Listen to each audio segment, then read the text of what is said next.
Hello students, good morning. Welcome in new topic Microsoft word. और Microsoft word क्या होता है कि इसको है ना एक वर्ड प्रोसेसर भी कहते हैं कि वर्ड प्रोसेसिंग सॉफ्टवेयर भी होता है। इसका मतलब ये होता है कि जो माइक्रोसॉफ्ट वर्ड है आपका, वो एक वर्ड पे काम करता है। उसको जितना अच्छे ढंग से हम डिज़ाइन कर सकते हैं, कार्ड छाट एडिटिंग वगैरह जो भी कुछ है, तो हम MS वर्ड के अंदर एक वर्ड के ऊपर काम करते हैं मैनुअली। तो एक बार इसके पीछे की डिटेल मैं आपको बता देता हूँ कि जो माइक्रोसॉफ्ट वर्ड है वो आपका एक एप्लीकेशन सॉफ्टवेयर है और फर्स्ट टाइम पे 1997 के अंदर इसको एक माइक्रोसॉफ्ट ऑफिस के अंदर जोड़ा गया था कि एक इनका जोड़ के इनको पैकेज बनाया गया था जिसका नाम रखा गया था माइक्रोसॉफ्ट ऑफिस। और इसका माइक्रोसॉफ्ट ऑफिस नाम इसलिए पड़ा था क्योंकि इससे पहले ये जो भी हमारे पास जितने भी सॉफ्टवेयर होते थे, पहले जो भी ये सॉफ्टवेयर होते थे, जैसे Word, Excel, PowerPoint, Access, ये सारे सॉफ्टवेयर हमारे डिफरेंट होते थे, अलग अलग होते थे। तो सबसे पहली बार इनको एक ग्रुप में इकट्ठा किया गया था कि 1997 के अंदर इनको पहली बार इकट्ठा किया गया था। इसके अंदर जब 1997 के अंदर इनको इकट्ठा किया था, उस टाइम पे केवल 3 एप्लीकेशन सॉफ्टवेयर डाले गए थे उनके अंदर, वर्ड, एक्सेल और पावर पॉइंट। उसके बाद जब इसका नया अपडेशन हुआ 2000 के अंदर, 2000 के अंदर, उस टाइम पे इसके अंदर एक सॉफ्टवेयर और इंक्लूड कर दिया था और वो था माइक्रोसॉफ्ट एक्सेस। और 2003 के बाद अपडेशन हुआ था इनके अंदर 2007। जो माइक्रोसॉफ्ट ऑफिस है उसको अपडेट किया गया था 2003 के बाद सीधा 2007 के अंदर।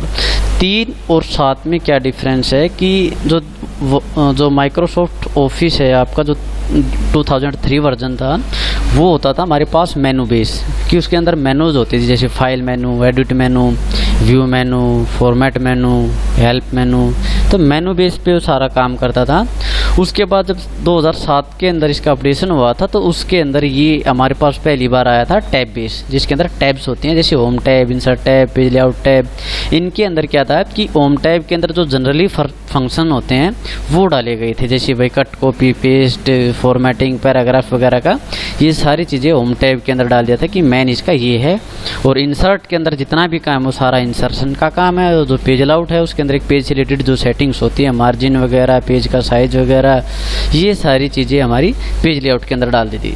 तो अब तक जितने भी वर्जन ऑफिस के आए हैं, जैसे 1997 आया था, उसके बाद 2000 आया था, फिर 3 आया था, फिर 7, उसके बाद 10 आया था और 10 के बाद 13 आया था। तो इनके अंदर थोड़ा सा डिफरेंस है। जैसे आज तक जितने भी वर्जन आए उनके अंदर सबसे बेस्ट है 2007 और 10, दोनों सेम हैं, लगभग 99% तक लगभग सेम है। और जो 1% की बात है वो ये है कि 2010 के अंदर कुछ चीज़ें ऐसी डाल दी नई, उन्होंने शॉर्टकट बना के डाल दी, इंपॉर्टेंट जो ऑप्शन थे उनको बाहर निकाल दिया ऑप्शंस के अंदर से, कि वो आपकी जब आपका नेट कनेक्ट होता उसी से वर्क करते हैं। और उसके बाद जब 13 आया, 13 में भी काफ़ी चीज़ें ऐसी डाल रखी हैं जो केवल इंटरनेट के थ्रू ही काम कर सकती हैं, विदाउट इंटरनेट के वो आपके काम नहीं करेंगे, मतलब कि ऑनलाइन पैकेज कुछ डाल रखे उन्होंने। ओके, तो चलो हम स्टार्ट करते हैं माइक्रोसॉफ्ट ऑफिस वर्ड 2007। और जैसा 2007 जैसा लुकअप है, बिल्कुल सेम आपका 2010 वर्जन है। तो माइक्रोसॉफ्ट वर्ड को स्टार्ट करने के तरीके क्या होते हैं?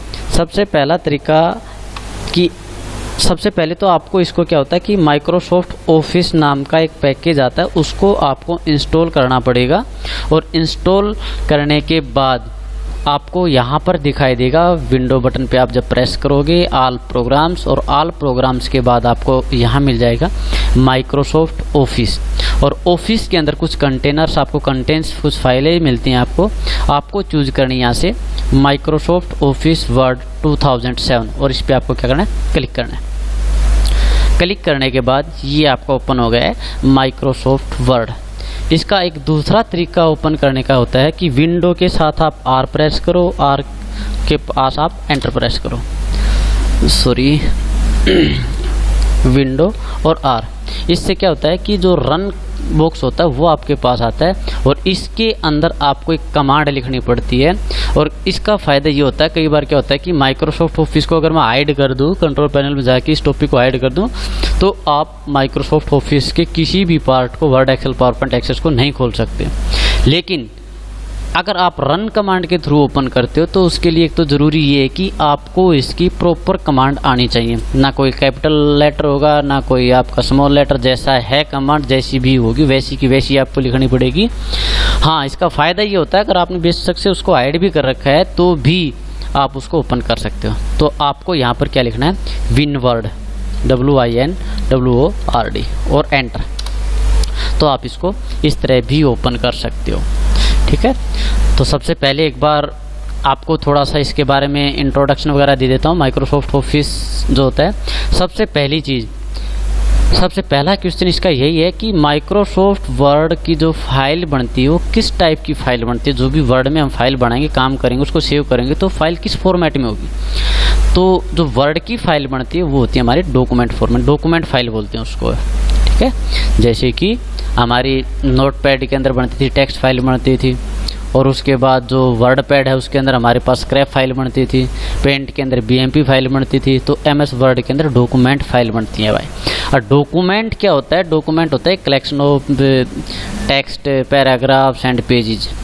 ये क्या होता है आपका, एक डॉक्यूमेंट होता है, एक डॉक्यूमेंट में चीज़ें होती हैं, तो ये आपका होता है एक डॉक्यूमेंट फॉर्मेट।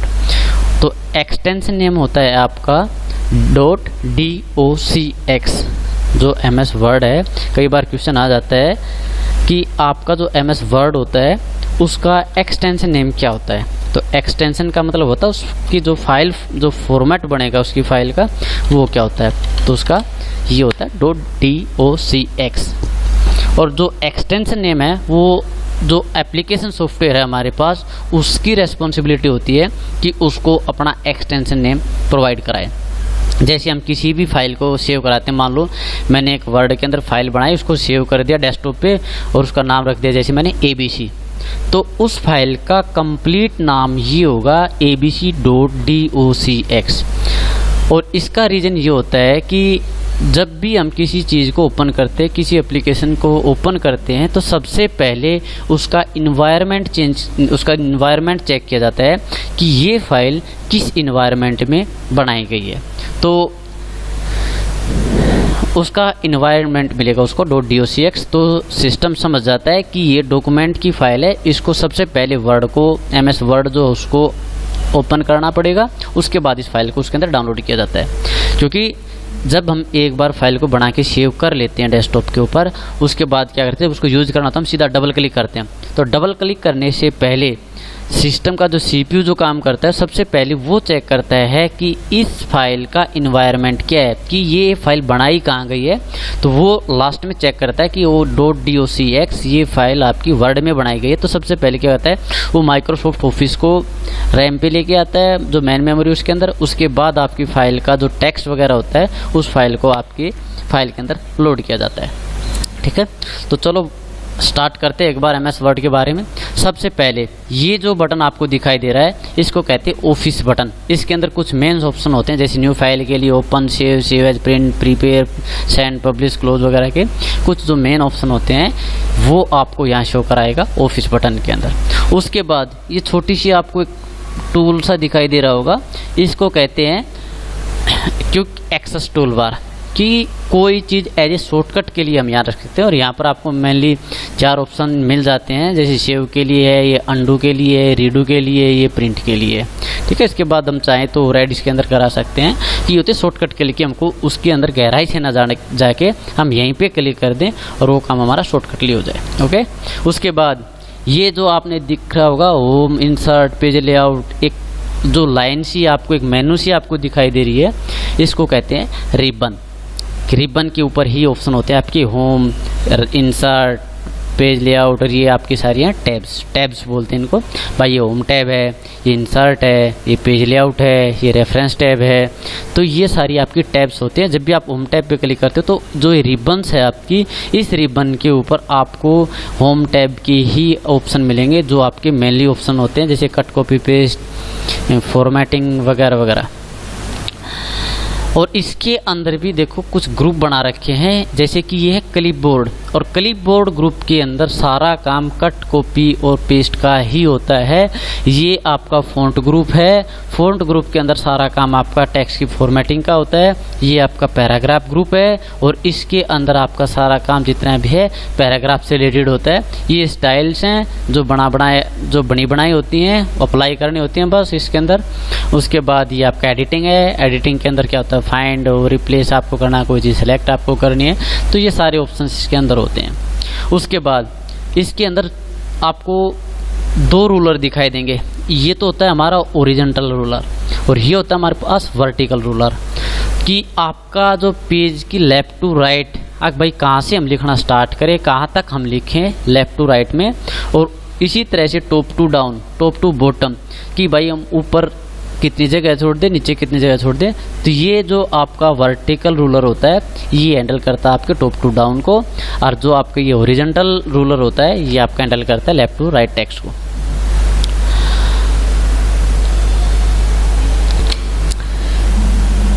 इसके बाद जो सबसे लास्ट में जो बार हमको दिखाई दे रही है ये होती है हमारी स्टेटस बार। ये हमारी कर्सर की पोजीशन बताती है कि हमने कितने वर्ड लिख दिए हैं, कौन से कितने टोटल हमारे पास पेज हैं, क्या हम डिलीट कर रहे हैं, क्या हम जो भी काम कर रहे हैं इसके अंदर सारे हमारे पास क्या होता है कि स्टेटस होता है हमारे पास कर्सर का, कि हम कर क्या रहे हैं, कहाँ काम कर रहे हैं, किस लाइन में, किस वर्ड के ऊपर है। और इसी के आगे आपको ये छोटे से छोटे ऑप्शन आपको दिखाई देंगे जो आपके पेज के लेआउट होते हैं। भाई प्रिंट लेआउट, प्रिंट लेआउट का मतलब होता है कि आपको जैसा इसका प्रिंट निकलेगा, जैसा आप प्रिंट निकालते हो उसकी हार्ड कॉपी निकालते हो वैसा आपको शो करा दे कि ऐसा प्रिंट निकलेगा यहाँ तक का। उसके बाद ये होता है आपका फुल स्क्रीन रीडिंग लेआउट, जैसे एक बुक होती है हम दोनों साइड से पढ़ सकते हैं, उसका लेफ्ट राइट पेज हमको दोनों दिखाई देते हैं तो रीडिंग लेआउट में शो करा देता है। और ये वेब लेआउट, जैसे कि इंटरनेट का पेज होता है जिसके अंदर कभी ब्रेक नहीं होता, तो वेब लेआउट मतलब इंटरनेट के पेज की तरह आपको शो करा देता है। उसके बाद ये आउटलाइन है, जो मेन शेडिंग्स हैं उनको शो कराने के लिए होता है।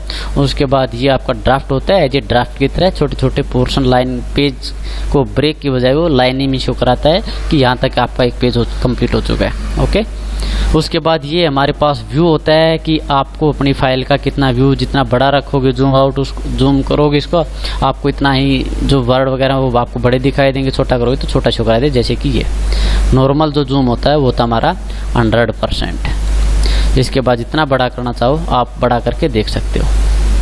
केवल ये एक जूम की तरह काम करता है कि आपको छोटा या बड़ा जितना भी आप यूज इसको करना चाहते हो वो यूज कर सकते हो। तो सबसे पहले हम स्टार्ट करते हैं अपना जो फ़ॉन्ट हमारे पास जो ग्रुप है, फ़ॉन्ट ग्रुप से स्टार्ट करते हैं। क्लिपबोर्ड को फिलहाल हम छोड़ देते हैं। तो सबसे पहली चीज़ ये है कि जब भी आप ये चीज़ें फ़ॉन्ट वगैरह अप्लाई करोगे तो सबसे पहले आपके पास कोई भी टेक्स्ट होना चाहिए। वो टेक्स्ट या तो आप लिख लो कीबोर्ड से अपना ऐसे कुछ भी, या फिर इसके अंदर क्या होता है एक सैम्पल टेक्स्ट होता है जिसके अंदर 3 पैराग्राफ्स आपके इनबिल्ट होते हैं और उसके लिए आपको एक फार्मूला या फंक्शन यूज करना पड़ता है और वो फंक्शन होता है इक्वल टू रेंड।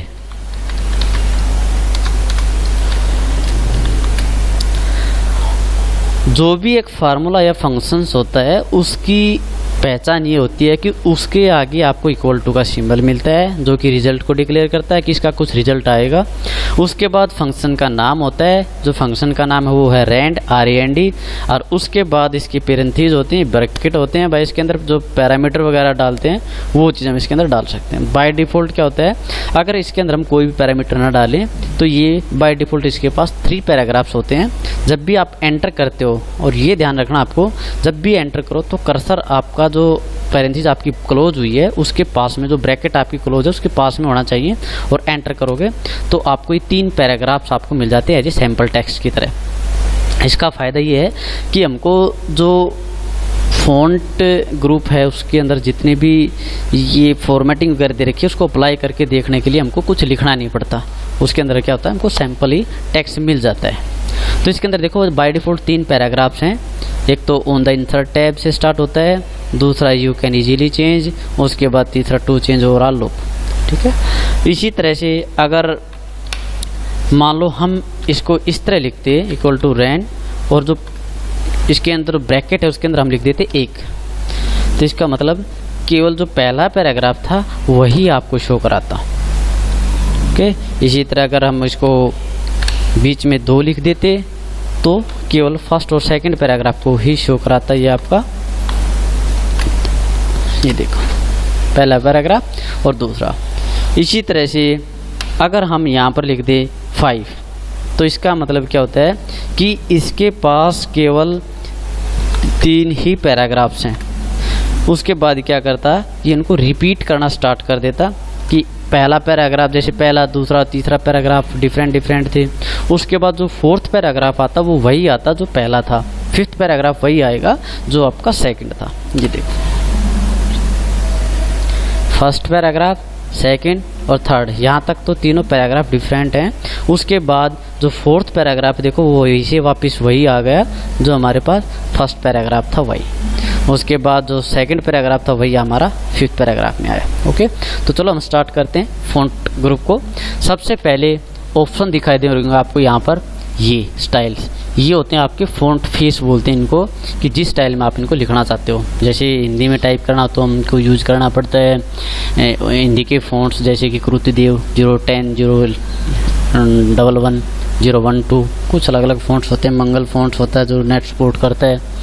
तो इसी तरह कुछ फ़ॉन्ट की स्टाइल होती है। तो सबसे पहली चीज़ तो ये है कि जिस चीज़ पे आप उस फ़ॉन्ट फेस को अप्लाई करना चाहते हो उसके लिए आपको सेलेक्ट करना पड़ता है। तो आपको क्या करना पड़ता है कि आप माउस का लेफ्ट बटन जो होता है उसको पकड़ के ड्रैग करो इसको। मतलब ड्रैग करने का ये मतलब होता है कि माउस का लेफ्ट बटन क्लिक भी करो और माउस को मूव भी करो। तो drag equal to click plus move. Mouse का जो बटन लेफ्ट बटन होता है उस पर आप क्लिक भी करके रखो और माउस को आप मूव भी साथ साथ कराते हो, तो it means drag, mouse drag. उसके बाद जब आप इस पैराग्राफ को सिलेक्ट कर लेते हो इसका ये मतलब होता है कि आपने ये बता दिया अब जो भी मैं फॉर्मेटिंग वगैरह करूँगा, जो भी फॉन्ट अप्लाई करूँगा वो सारा काम इस पैराग्राफ के लिए होगा। तो इसके लिए आपको क्या करना है, बस यहाँ पे जाना है, क्लिक करना है। उसके बाद जो भी आप स्टाइल यूज़ करते हो, ये देखो जो भी राइटिंग आप सेलेक्ट करते हो उसी के अकॉर्डिंग आपकी राइटिंग आ जाती है। जैसे इस पर क्लिक कर दिया मैंने तो क्लिक कर दो बस। अब देखो ये जो पैराग्राफ है ये अलग स्टाइल में और बाकी दूसरा अलग स्टाइल में। तो इनको कहते हैं फ़ॉन्ट फेस। और बाय डिफ़ॉल्ट जो हमारा फेस होता है, जो फ़ॉन्ट फेस होता है इसके अंदर, वो होता है हमारे पास कैलिबरी। नॉर्मली जो मेन होता है होता कैलिबरी, या फिर एरियल स्टाइल में हम उसको यूज कर सकते हैं। एरियल स्टाइल और कैलिबरी में थोड़ा सा डिफरेंट है और वो होता है हमारे एल का और कैपिटल एल का।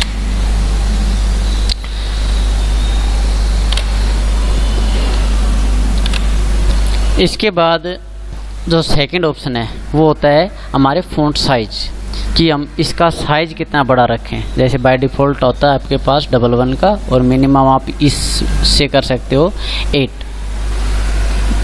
8 का साइज़ होता है वो आपका इसके अकॉर्डिंग होता है मिनिमम। बाकी अगर आपको आप चाहते हो कि 1 का इसका जो फ़ॉन्ट साइज़ है 1 होना चाहिए तो आपको यहाँ लिखना पड़ेगा 1, उसके बाद आप अप्लाई कर सकते हो। ये आपका जो है वो 1 का आपका साइज़ है। इसके बाद अगर बढ़ाना चाहते हो तो बढ़ा सकते हो।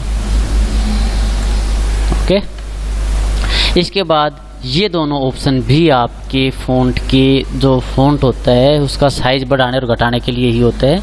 इसको बोलते, जो पहला ऑप्शन है इसको बोलते ग्रो फ़ॉन्ट। शॉर्टकट की होती है इसकी control shift plus greater than का जो सिंबल होता है वो।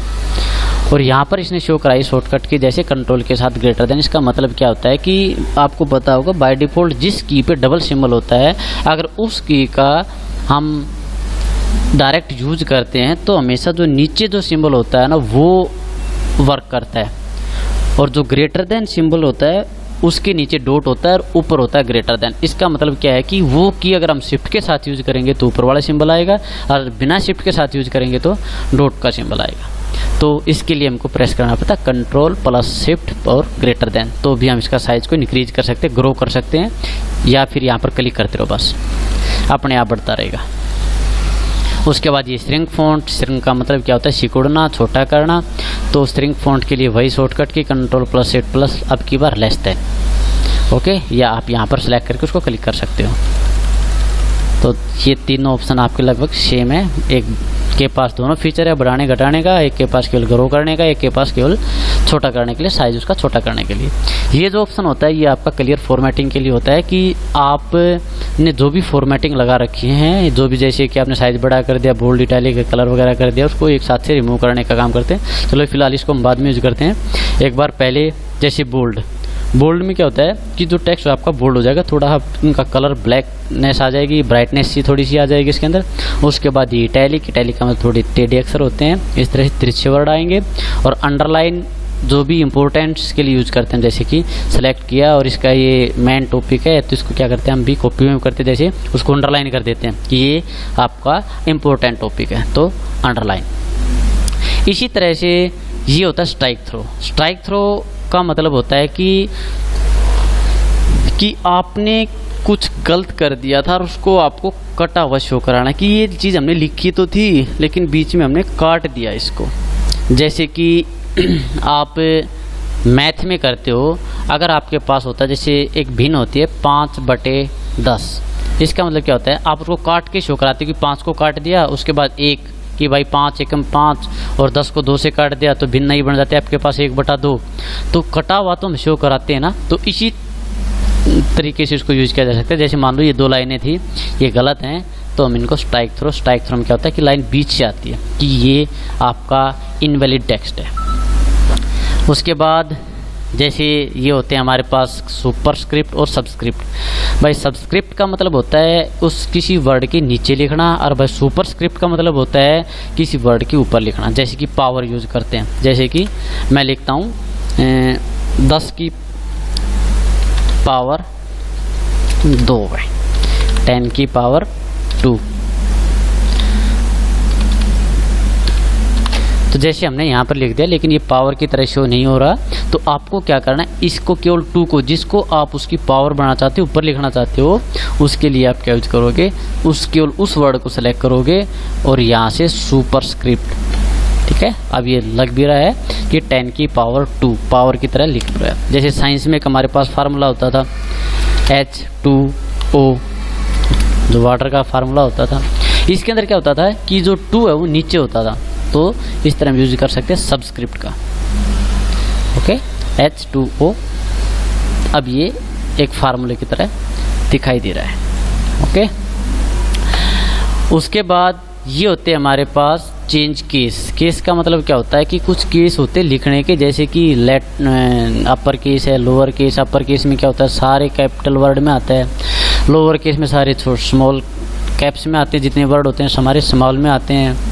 भाई जो सेंटेंस केस है उसके अंदर क्या होता है कि हर सेंटेंस बेटा बोलते हैं लाइन को, जो लाइन हम लिखते हैं ना, और लाइन जब तक ख़त्म नहीं होती हमारी, जब तक हम फुल स्टॉप नहीं लगा देते, उसके अंदर डॉट नहीं लगा देते, तब तक हमारी एक ही लाइन मान जाती है, एक सेंटेंस माना जाता है। तो हर एक सेंटेंस मतलब हर एक लाइन का पहला अक्षर बड़ा होगा, कैपिटल होगा, और बाकी होंगे बाकी सारे स्मॉल। और जैसे ही हम फुल स्टॉप यूज कर देते हैं उसके बाद जब नेक्स्ट लाइन का पहला कैरेक्टर हम लिखेंगे तो होता है वो कैपिटल होगा और बाकी हमारे होंगे स्मॉल। तो इसके अंदर देखो कुछ आपके फ़ॉन्ट बता रखे हैं, sentence case, lower case. Sentence case का मतलब केवल हर लाइन का पहला कैरेक्टर बड़ा होगा, जैसे कि बाय डिफ़ॉल्ट आपके पास जो होता है वो सेंटेंस केस ही होता है। देखो जैसे ये सेंटेंस था, पहली लाइन थी तो पहला कैरेक्टर था टी बड़ा है, बाकी सारी इसके अंदर स्मॉल हैं। उसके बाद जब नेक्स्ट लाइन स्टार्ट हुई तो इसके अंदर टू का फिर से टी बड़ा है, तो ये होता है हमारे पास सेंटेंस केस। हाँ, अब देखो इसके अंदर क्या है कि ये एक इनबिल्ट पैराग्राफ है, जिस फॉर्मेट में इसको बना रखा है तो इसके अंदर देखो, इसके अंदर बीच में टी बढ़ा कर रखा है कि इसका ये मतलब है कि ये वर्ड ही आपका बड़ा है, फिक्स है ये वर्ड, ये आपका चेंज नहीं होगा। ठीक है, ये आपका चेंज हो सकता है। जैसे कि मैं अगर इसको चेंज कर देता हूँ एक बार, अपर केस में इसको चेंज कर देता हूँ, तो इसमें देखो सारे जितने भी कैपिटल वर्ड, जितने भी वर्ड थे सारे हमारे कैपिटल हो गए। लोअर केस में क्या होता है कि जितने भी आपके पास वर्ड होंगे सारे स्मॉल कैप्स में आ जाते हैं। ठीक है, उसके बाद होता है हमारे पास कैपिटलाइज ईच वर्ड। इसका मतलब क्या होता है कि हर एक वर्ड का, अब तक हम बात कर रहे थे सेंटेंस की, भाई हर एक लाइन जब ख़त्म होती है डॉट के साथ, उसके बाद जब नई स्टार्ट होती है तो उसका पहला कैरेक्टर बड़ा होता है। इसमें कहता है हर वर्ड का पहला अक्षर बड़ा होगा, कैपिटलाइज ईच वर्ड, हर वर्ड का पहला कैरेक्टर बड़ा। देखो जैसे ये 2 एक वर्ड था तो टी बड़ा, चेंज एक वर्ड था तो सी बड़ा, दा एक वर्ड था तो दा बड़ा, ओवरऑल एक वर्ड था तो ओ बड़ा। ठीक है, उसके बाद एक होता है टॉगल केस। और टॉगल में क्या होता है कि टॉगल केस कोई केस नहीं होता, वो होता है रिवर्स। इसका मतलब होता है उल्टा। भाई कोई भी एक करैक्टर का मतलब एक लेटर, केवल लेटर पे काम करता है ये। अगर कोई भी लेटर छोटा है तो बड़ा हो जाएगा, उसका उल्टा। जैसे स्मॉल है तो उसका बड़ा होगा आपका कैप्स। तो आपका जो भी है कोई लेटर है तो स्मॉल है तो कैप्स में, कैप्स है तो स्मॉल में। जैसे अगर मान लो अब इसको यूज कर दें टॉगल केस को, तो देखो इसके अंदर क्या होगा कि पहला करैक्टर तो हर वर्ड का छोटा होगा और दूसरा बड़ा होगा। हर वर्ड का पहला छोटा दूसरा बड़ा, मतलब जो भी था वो सारा क्या होगा अपोजिट हो गया, इसका रिवर्स हो गया। अगर इसकी बात हम करें, देखो इसको सेलेक्ट करते हैं और यहाँ पर अगर टॉगल कर दें तो इसका मतलब क्या होगा, जो भी केस लगा उसका वो रिवर्स हो जाएगा। देखो ऑन का वो छोटा हो गया, जो दा था जो छोटा था सारा तो सारा कैपिटल हो गया, इंसर्ट का ही बड़ा तो ताई छोटा और बाकी बड़े कैपिटल लेटर में आ गए। ठीक है, तो ये थी आपकी केस, सेंटेंस केस। हर सेंटेंस का पहला करैक्टर बड़ा, लोअर केस, सभी जो भी वर्ड है हमारे पास सारे छोटे स्मॉल कैप्स के अंदर, और भाई अपर केस के अंदर सारे कैप्स में, कैपिटलाइज्ड वर्ड में हर वर्ड का पहला करैक्टर बड़ा होगा। और टॉगल केस के अंदर जो भी लगा हुआ करेक्ट, जो भी हमारे पास केस लगा हुआ है उसका रिवर्स।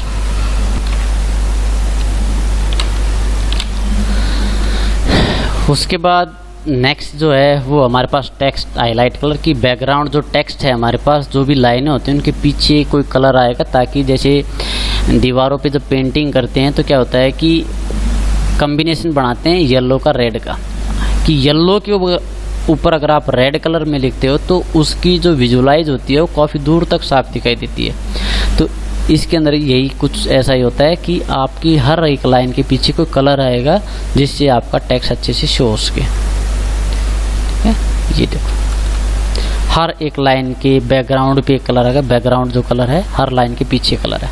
ठीक है, और ये होता है आपके पास जो नेक्स्ट वर्ड है वो होता है आपका फ़ॉन्ट कलर, कि आपका जो टेक्स्ट लिखा हुआ है वो किस कलर का है। बाय डिफ़ॉल्ट ब्लैक होता है, इसको चेंज करना चाहें जैसे रेड कलर का है तो रेड में हो जाएगा। इसको बड़ा कर सकते हैं थोड़ा, उसके बाद बोल्ड कर सकते हो। तो ये देखो कलर अब आपको साफ साफ दिखाई दे रहा है। जो भी कलर आप चाहो यहाँ से चूज कर सकते हो।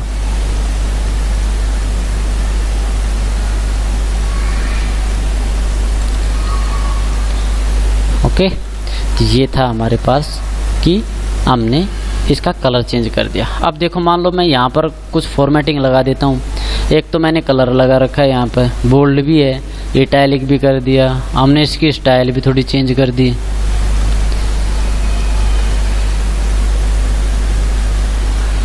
उसके बाद मान लो मैं चाहता हूँ नहीं, मेरी जो फॉर्मेटिंग जो मैंने लगाई ना वो सारी डिलीट होनी चाहिए, केवल फॉर्मेटिंग रिमूव होनी चाहिए, टेक्स्ट नहीं।